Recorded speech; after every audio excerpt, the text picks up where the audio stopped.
구독과 좋아요를 눌러주세요. 저희 인생편지 채널이 더욱 유익하고 즐거워질 수 있도록요. 깊은 산속이었습니다. 바람 한 점 없는 봄날 오후, 진달래가 흐드러지게 핀 바위 아래 한 여인이 쓰러져 있었습니다.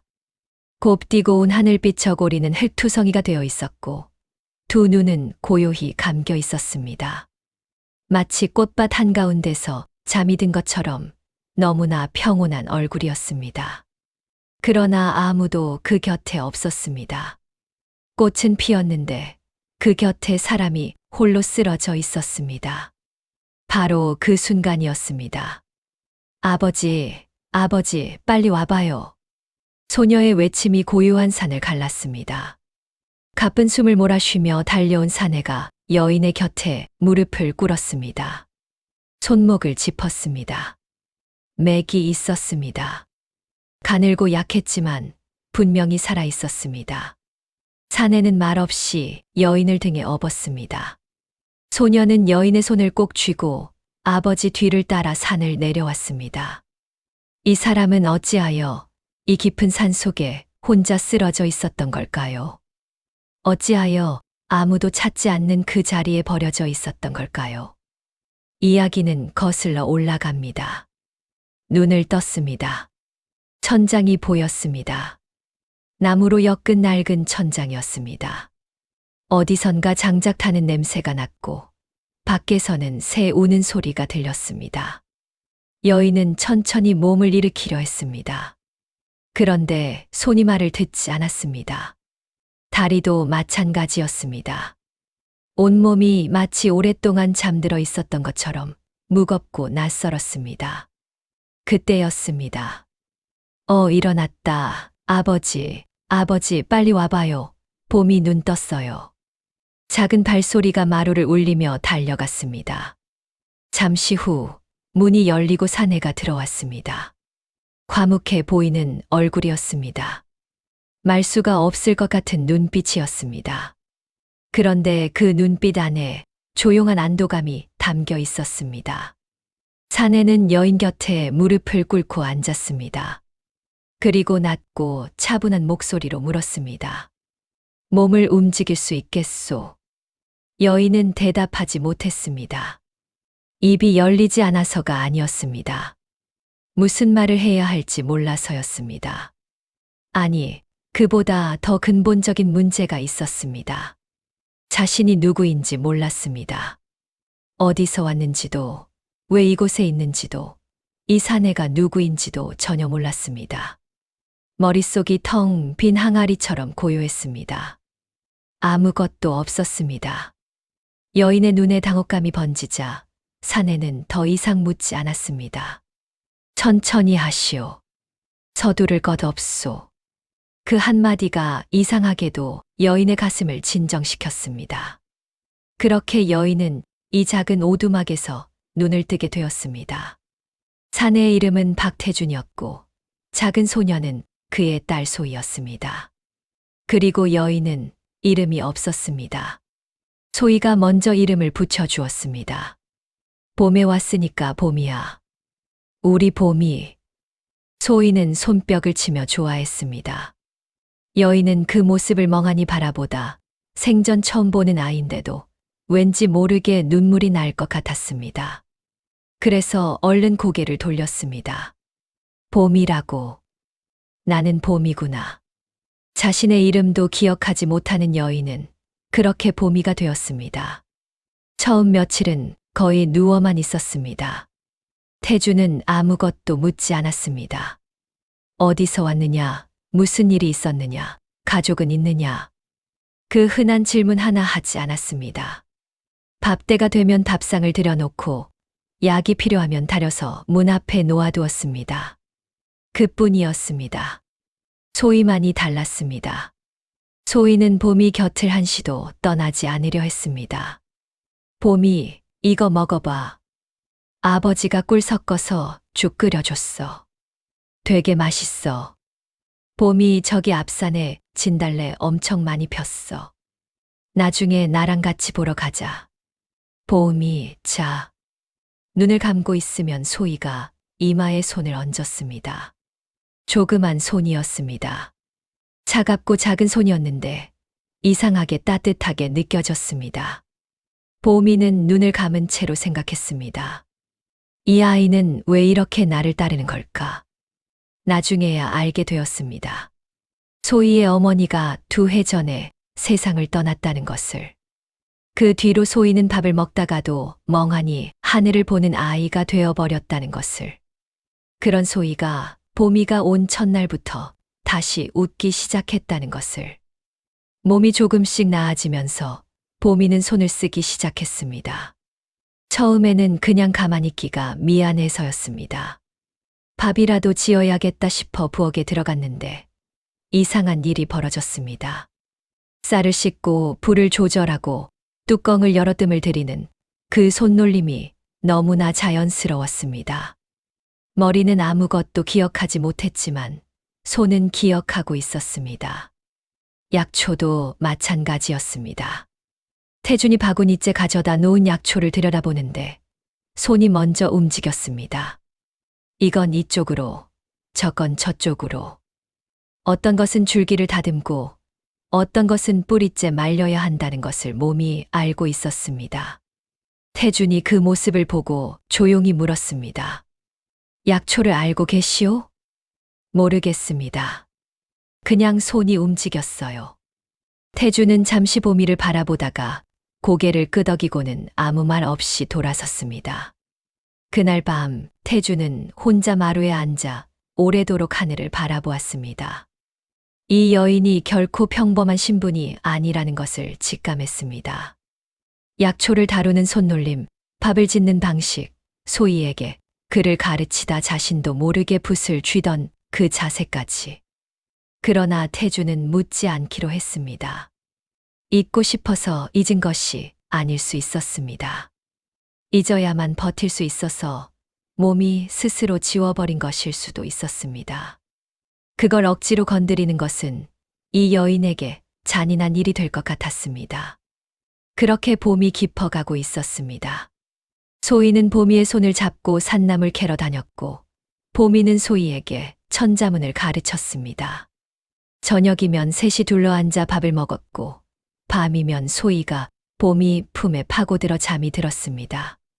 작고 소박한 오두막이었지만 이상하게도 따뜻했습니다.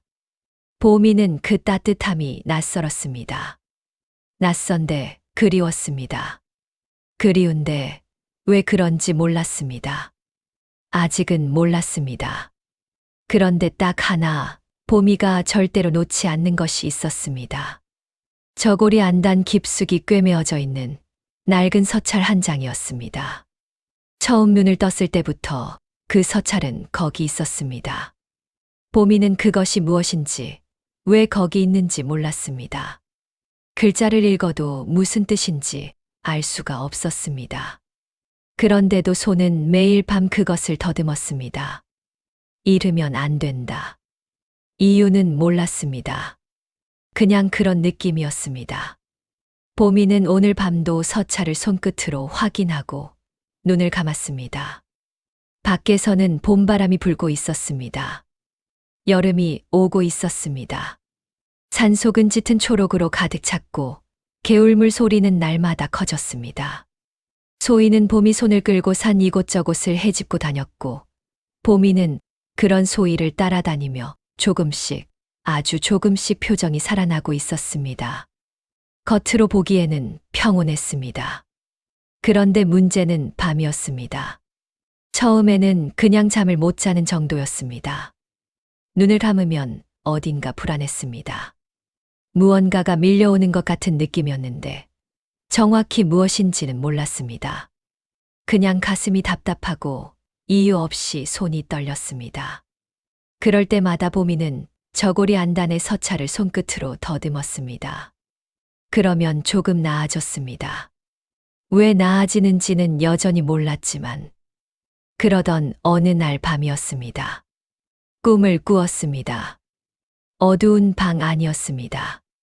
촛불 하나가 떨리고 있었고 누군가 문 밖에서 소리를 치고 있었습니다. 보미는 꿈속에서 무릎을 꿇고 앉아 있었는데 두 손이 벌벌 떨리고 있었습니다. 그리고 등 뒤에서 누군가의 목소리가 들렸습니다. 차갑고 낮은 목소리였습니다. 이 집안은 이제 끝이다. 보미는 비명을 지르며 깨어났습니다. 소희가 화들짝 놀라 일어났습니다. 보미는 온몸이 땀으로 흠뻑 젖어 있었고 숨을 쉬는 것조차 힘들었습니다. 가슴을 짓누르는 무언가가 있었는데 그게 무엇인지 알 수가 없었습니다.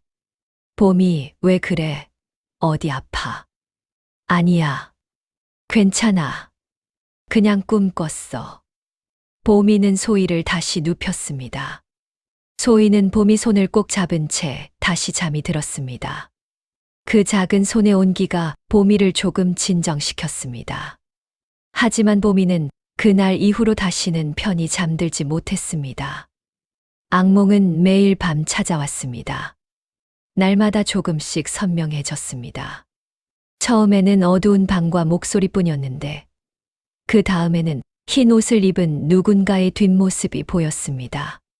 그 다음에는 누군가 끌려가는 장면이었습니다. 그리고 어느 날 밤에는 가마 소리가 들렸습니다. 덜컹덜컹, 덜컹덜컹. 자신이 그 안에 타고 있었습니다. 어디론가 끌려가고 있었습니다. 밖을 보려 해도 볼 수가 없었고 소리를 질러도 목소리가 나오지 않았습니다. 그 꿈에서 깰 때마다 봄이는 한참을 떨었습니다. 그리고 낮에도 이상한 일이 생기기 시작했습니다.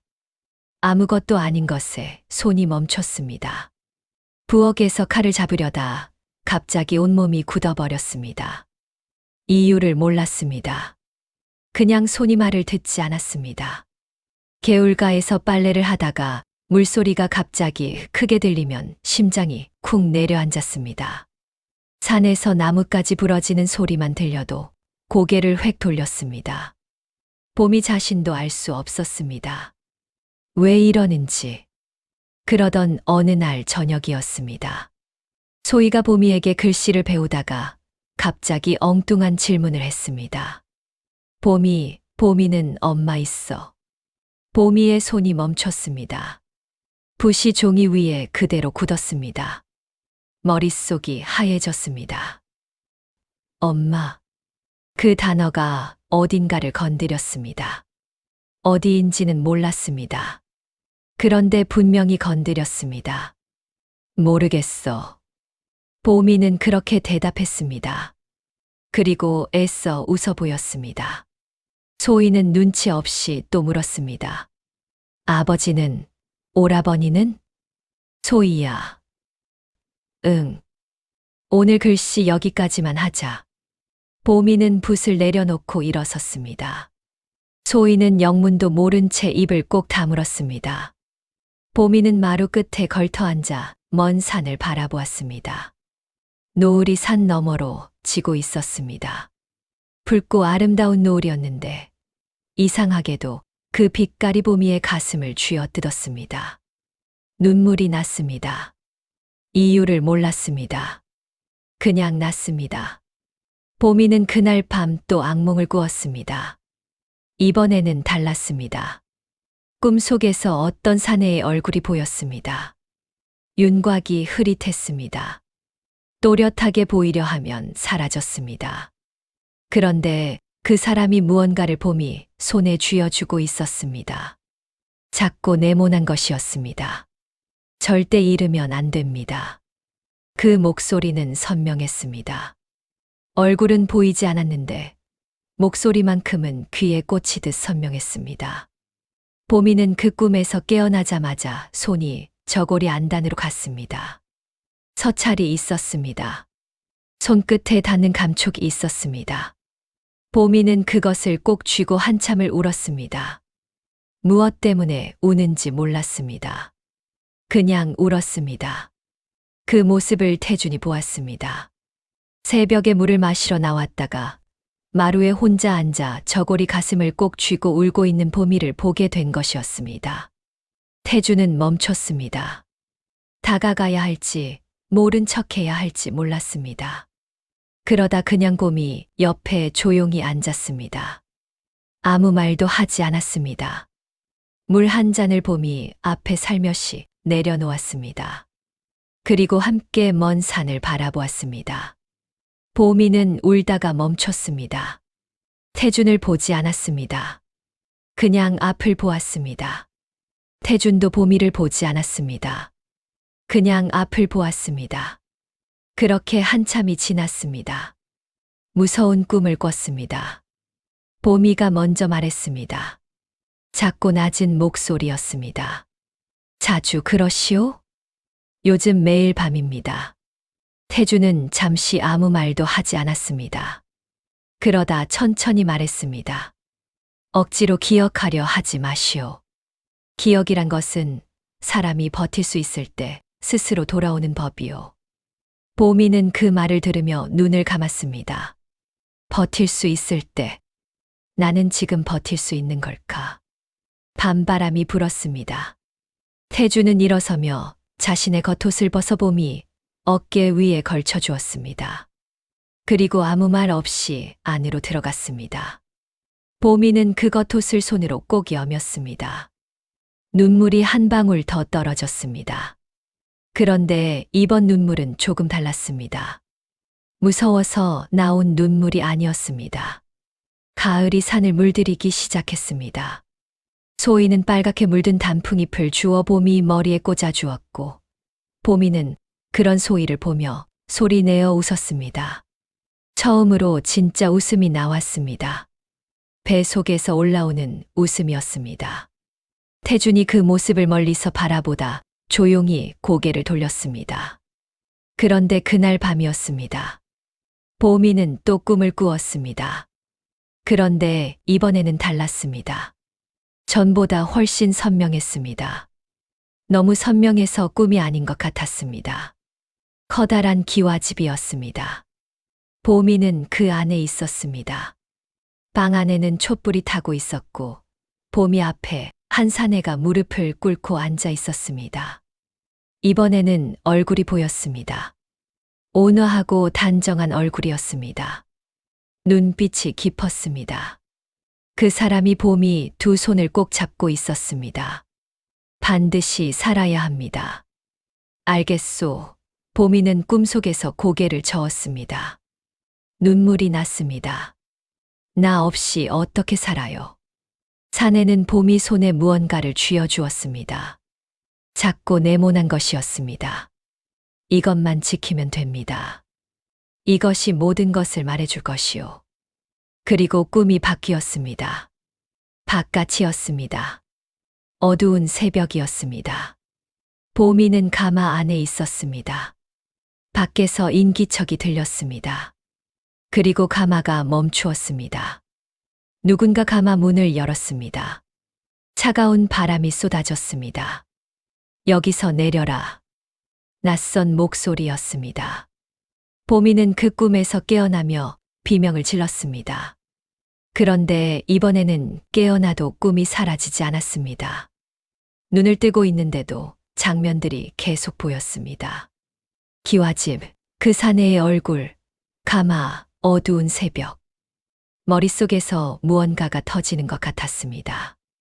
봄이는 두 손으로 머리를 감싸 쥐었습니다. 그리고 이름이 떠올랐습니다. 강채연. 자신의 이름이었습니다.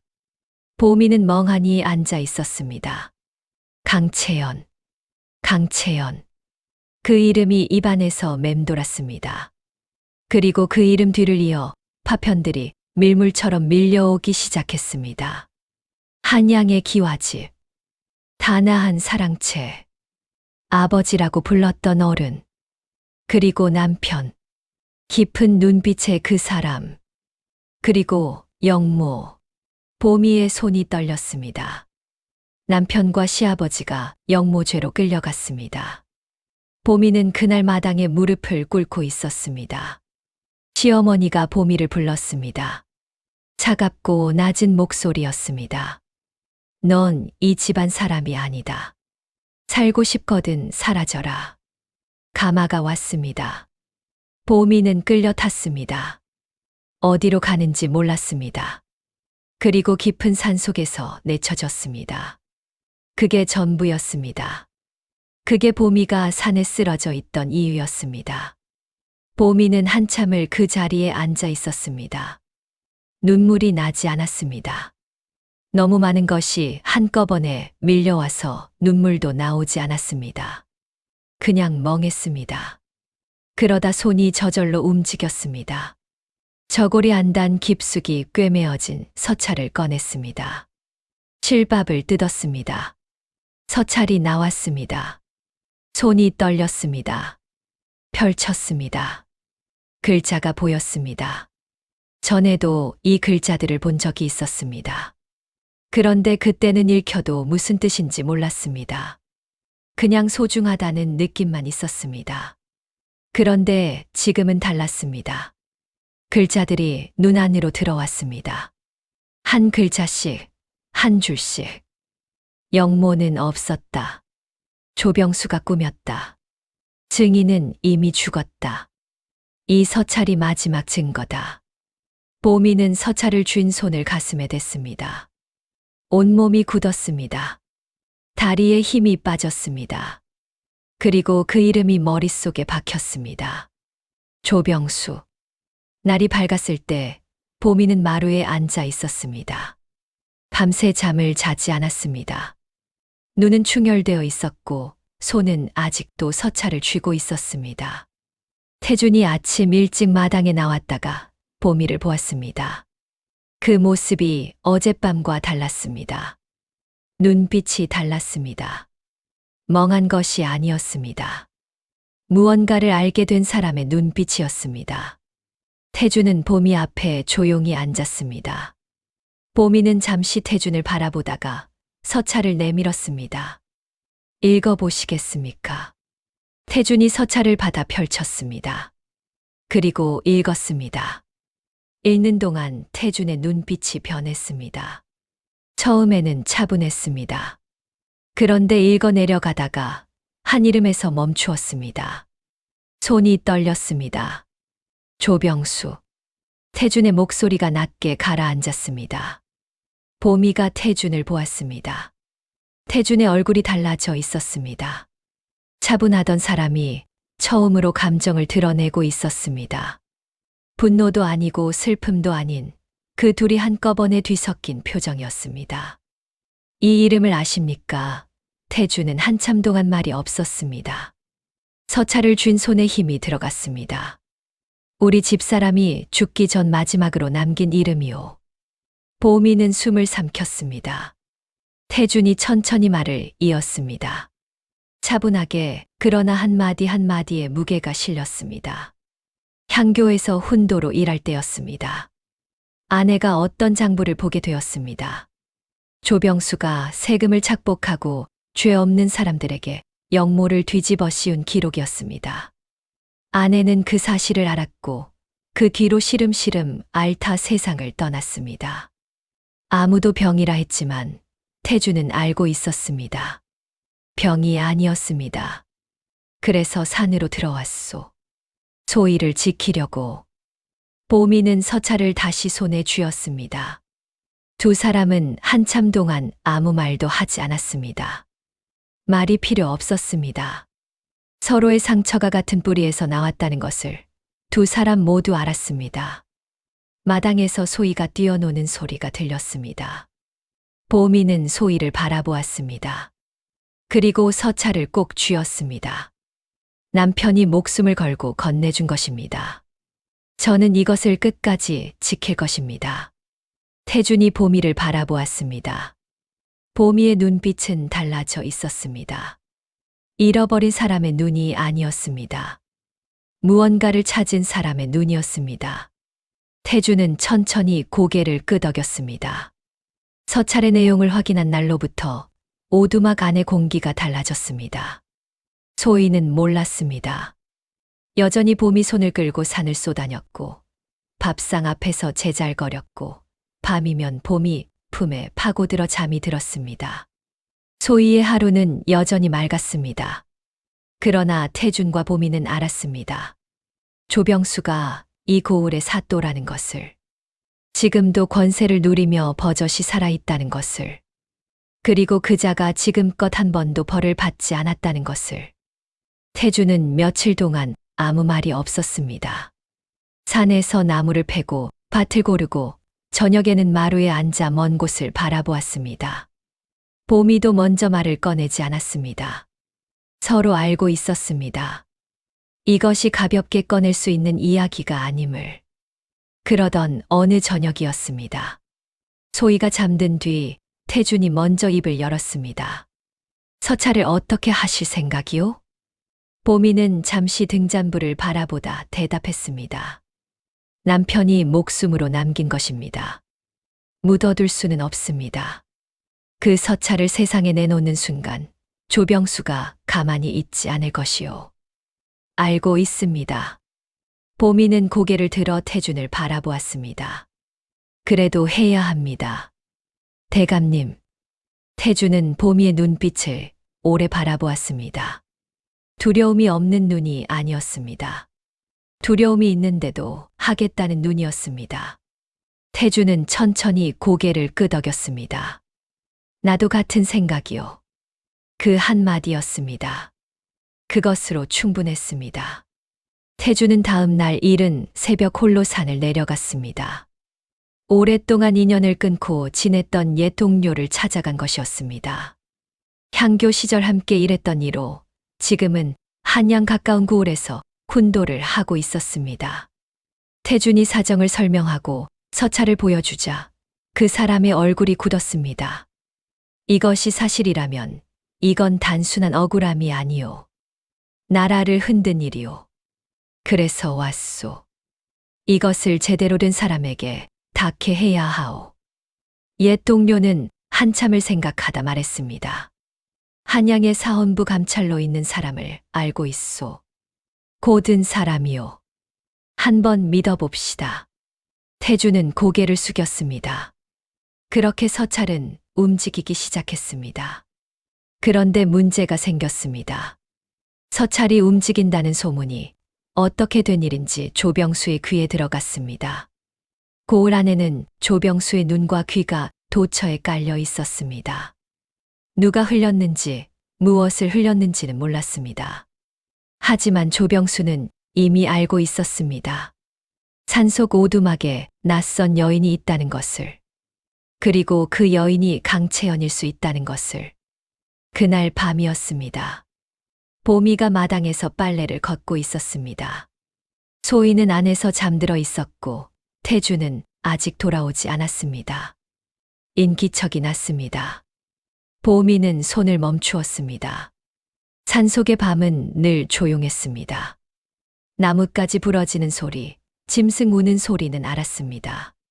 그런데 이건 달랐습니다. 발소리였습니다. 그것도 하나가 아니었습니다. 보미는 천천히 몸을 낮추었습니다. 담장 너머로 그림자가 보였습니다. 둘이었습니다. 보미는 뒷문으로 뛰었습니다. 방으로 들어가 소희를 흔들어 깨웠습니다. 소희야, 일어나. 조용히. 보미? 쉿. 조용히 해야 해. 아버지 계신 대로 가야 해. 소희는 보미 표정을 보고 입을 다물었습니다. 보미는 소희 손을 잡고 뒷문으로 나갔습니다. 산 쪽으로 몸을 숨겼습니다. 바로 그 순간 앞에서 문 부서지는 소리가 났습니다. 보미는 소희를 꼭 안고 숨을 죽였습니다. 어둠 속에서 오두막 안에 불빛이 보였습니다. 사내들의 목소리가 들렸습니다. 없다. 눈치챈 모양이요. 주변을 뒤져라. 보미는 소희의 입을 손으로 살며시 막고 더 깊은 숲속으로 들어갔습니다.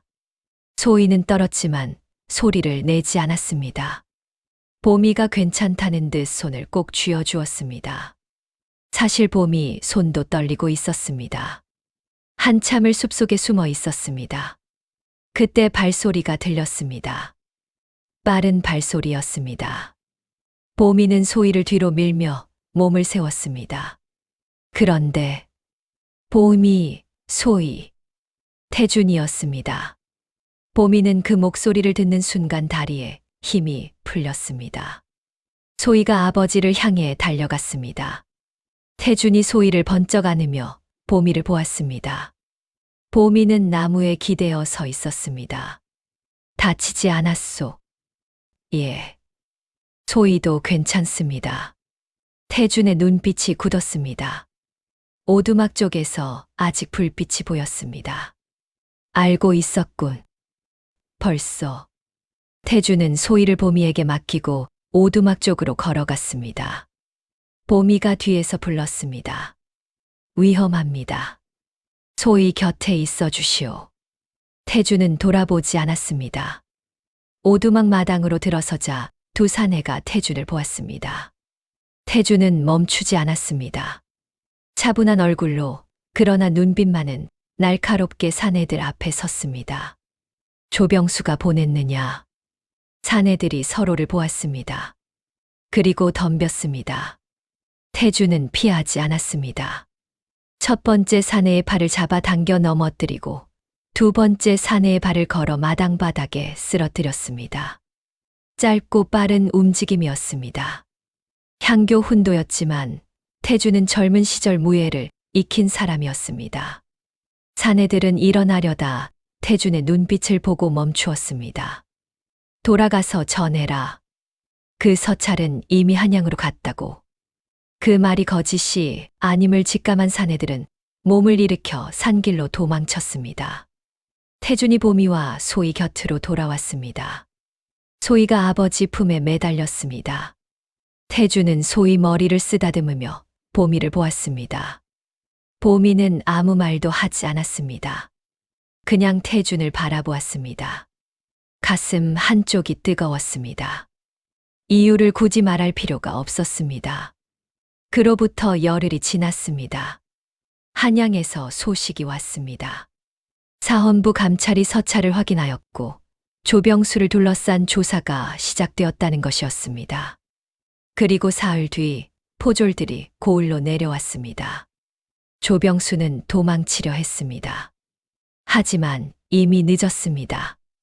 오랫동안 권세를 누리며 아무도 건드리지 못했던 자가 작은 산속 오두막에서 시작된 서찰 한 장에 의해 포승줄에 묶이게 되었습니다. 보미는 그 소식을 마루에 앉아 들었습니다. 아무 말도 하지 않았습니다. 눈을 감았습니다. 남편의 목소리가 들리는 것 같았습니다. 이것이 모든 것을 말해줄 것이오. 보미는 저고리 안단을 손으로 짚었습니다. 서찰은 이제 없었습니다. 이미 세상으로 나간 뒤였습니다. 그런데 이상하게도 가슴이 가벼웠습니다. 조병수가 포승줄에 묶인 날 고을 사람들은 웅성거렸습니다. 수십 년을 위세 부리며 살았던 자가 끌려가는 모습을 보며 어떤 이는 통쾌하다 했고 어떤 이는 믿기지 않는다 했습니다. 오랫동안 조병수 밑에서 숨죽이며 살았던 사람들은 말없이 그 모습을 바라보기만 했습니다. 산속 오두막에서는 아무도 그 장면을 직접 보지 않았습니다. 보미는 그날 산나무를 캐러 갔습니다. 소희를 데리고 평소와 똑같이 한양에서 다시 소식이 왔습니다. 사헌부의 조사 결과 채연의 남편과 시아버지에게 씌워진 영모죄가 거짓으로 밝혀졌습니다. 서찰 한 장이 모든 것을 뒤집었습니다. 억울하게 쓰러진 두 사람의 이름이 회복되었습니다. 그리고 태준의 아내에 대한 조사도 다시 열렸습니다. 태준은 그 소식을 마당에 서서 들었습니다. 전해주는 사람이 돌아가고 나서도 한참을 그 자리에 서 있었습니다. 하늘을 보았습니다. 구름이 흘러가고 있었습니다. 바람이 불었습니다. 눈물이 났습니다. 태준은 소매로 눈을 훔쳤습니다. 그리고 소희를 불렀습니다. 소희야. 왜요, 아버지? 오늘 저녁에 맛있는 거 해먹자. 소희가 눈을 동그랗게 떴습니다. 아버지가 해줄 거예요. 보미 낭자가 해주시겠지. 보미가 옆에서 피식 웃었습니다. 소희가 보미 손을 잡아 끌었습니다. 보미는 끌려가면서 태준을 돌아보았습니다. 태준은 소매를 내리며 애써 아무렇지 않은 얼굴을 하고 있었습니다. 보미는 그 얼굴을 보며 조용히 고개를 숙였습니다. 말하지 않아도 알았습니다. 그날 저녁 셋이 둘러앉아 밥을 먹었습니다. 소희가 수저를 들기도 전에 먼저 물었습니다. 봄이는 이제 어디 가? 봄이의 손이 잠깐 멈추었습니다. 소희는 나무를 집으면서 태연한 척 말했습니다. 나쁜 사람 잡혔다고 했잖아. 그러면 봄이 이제 한양 가는 거야? 봄이는 소희를 바라보았습니다. 소희는 밥그릇에 눈을 고정한 채 밥을 먹고 있었습니다. 일부러 봄이를 보지 않고 있었습니다. 작은 어깨가 아주 조금 웅크려 있었습니다. 봄이는 소희 옆으로 바짝 다가 앉았습니다. 그리고 소희 머리를 자신 쪽으로 기울여 이마에 살며시 입을 맞추었습니다. 안 가. 소희가 고개를 들었습니다. 진짜, 응. 안 가. 소희의 눈에 눈물이 차올랐습니다. 그러더니 갑자기 봄이 품에 얼굴을 파묻었습니다. 나 봄이 보내기 싫었어. 근데 말하면 봄이가 미안해할까봐 말 못했어. 봄이는 소희를 꼭 안았습니다. 눈물이 났습니다. 봄이도 이미 알고 있었습니다. 소희 곁을 떠날 수 없다는 것을. 이 오두막을 떠날 수 없다는 것을. 태주는 수저를 내려놓고 딴 데를 보았습니다. 눈이 빨개진 것을 들키지 않으려는 것이었습니다. 봄이가 이 산에 온 지 어느덧 사계절이 지났습니다. 봄에 왔고, 여름을 보냈고, 가을을 넘겼고, 겨울을 났습니다. 그리고 다시 봄이 왔습니다. 진달래가 다시 피었습니다. 작년 봄과 똑같은 꽃이었는데, 올해는 달리 보였습니다. 더 환했습니다. 소희는 봄이 손을 끌고 진달래 앞에 섰습니다. 봄이 작년에 봄이 처음 왔을 때 이 꽃 피어 있었는데. 그랬지. 봄이가 꽃이랑 같이 왔잖아. 봄이는 꽃을 바라보았습니다. 작년 이맘때 자신이 어떻게 이 산에 왔는지 몰랐습니다. 왜 버려졌는지도 몰랐고 자신이 누구인지도 몰랐습니다. 그냥 쓰러져 있었습니다. 그런데 지금은 알았습니다. 강채연이라는 것을. 억울하게 죽은 남편의 아내였다는 것을. 그리고 이제는 소희의 봄이이기도 하다는 것을. 그날 저녁 태준이 봄이를 불렀습니다. 잠깐 앉으시겠소. 소희는 안에서 잠들어 있었습니다. 마루에 둘이 나란히 앉았습니다. 봄이는 태준이 무슨 말을 하려는지 몰라 앞을 보았습니다. 태준은 한참 동안 말이 없었습니다. 그러다 천천히 입을 열었습니다. 낭자가 처음 눈을 떴을 때 아무것도 기억 못하는 눈이었소. 봄이는 아무 말도 하지 않았습니다. 그런데 이상하게 그 눈이 마음에 걸렸소. 왜 그런지 몰랐는데 태준이 봄이를 바라보았습니다. 이제는 알 것 같소. 봄이의 가슴이 조용히 뛰었습니다. 내 말을 오해하지 마시오. 낭자한테 이런 말 꺼내는 것이 일은 줄 알고 있소. 낭자 남편의 무덤도 아직 채 식지 않았고. 하지만 한 가지만 묻겠소. 태주는 봄이를 똑바로 보았습니다. 이 산에 있는 게 불편하지 않으시오? 봄이는 잠시 진달래, 핀 어두운 산을 바라보았습니다. 불편하지 않으냐고 물었습니다. 봄이는 그 말이 참 태준답다고 생각했습니다. 다른 사람이었으면 이렇게 묻지 않았을 것입니다. 그냥 좋아한다고 함께 살자고 했을 것입니다.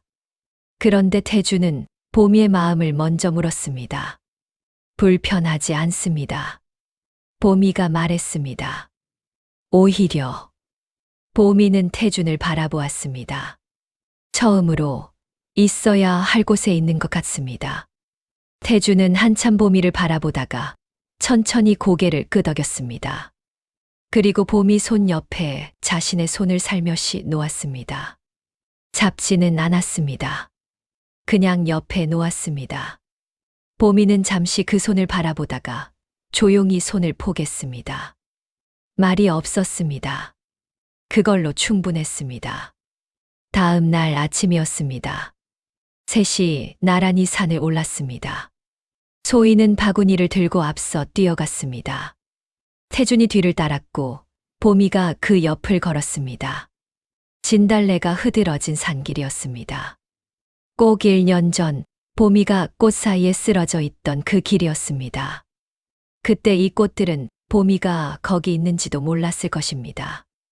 그냥 피어 있었을 것입니다. 지금은 달랐습니다. 보미가 그 꽃들을 알았고 꽃들도 보미를 아는 것 같았습니다. 보미, 빨리 와봐요. 여기 나물 엄청 많아요. 소희가 저 앞에서 소리쳤습니다. 보미는 소리내어 웃으며 걸음을 빨리 했습니다. 태준이 그 옆을 묵묵히 따라 걸었습니다. 봄빛이 산을 가득 채우고 있었습니다. 살다 보면 우리에게도 모든 것을 잃어버린 것 같은 날이 옵니다. 이름도 기억도 버텨야 할 이유도 사라진 것 같은 날이요. 그런데 보미를 보면서 이런 생각이 들었습니다. 가장 깊이 쓰러진 자리에서 손을 내밀어준 사람이 있었고, 아무것도 묻지 않고 옆에 앉아준 사람이 있었고, 이유도 모른 채 손을 꼭 잡아준 작은 아이가 있었습니다. 그것으로 충분했습니다. 봄은 반드시 옵니다. 기억을 잃어도, 이름을 잃어도, 버려진 자리에서도, 사람이 사람 곁에 있는 한,